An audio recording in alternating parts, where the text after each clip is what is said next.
Yan, magsasalang na naman tayo. So, lalahatan natin to, tapa. Amin ako lang kung halos 2 kilo na yan. Lulutuin lang natin sa Dairy Queen.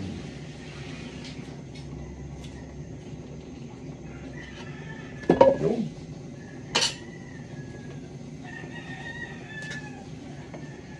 Tapos magkakasaw na lang tayo ng itlog. Yun ang ating iano dyan. Lang kaya.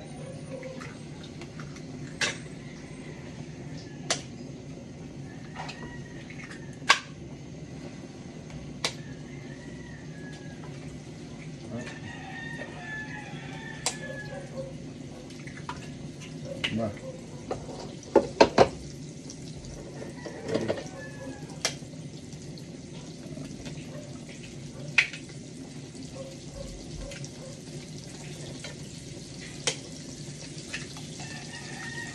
Ito. Itong kabagay niyan eh. Simplang tapa.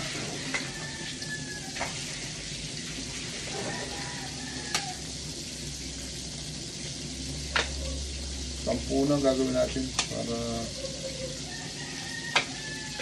kasaw na natin.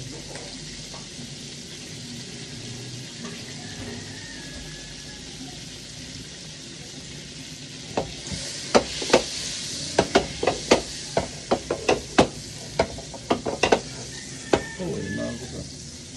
Lalahatan natin yan.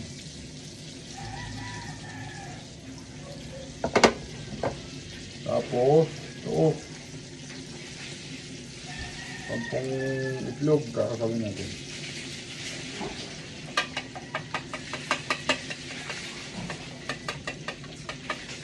Yung tapang baka yan, dati nagtitinda ko yan.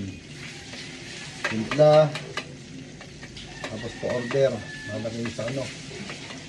Katab. Ito lang yan eh. Yan. Lomong ginamit natin para sigurado malambot. Ang bango. Anuin lang natin. Yan. Ito lang natin siyang lumambot. Yan, gayaan lang yan. Ayos na yan. Patakluban lang natin. Tapos paparisan na lang natin ang itlog. Iba natin para madali. Madali lang din naman itong maluto. Kasi lomong ginamit natin. Sunod natin yan ang itlog.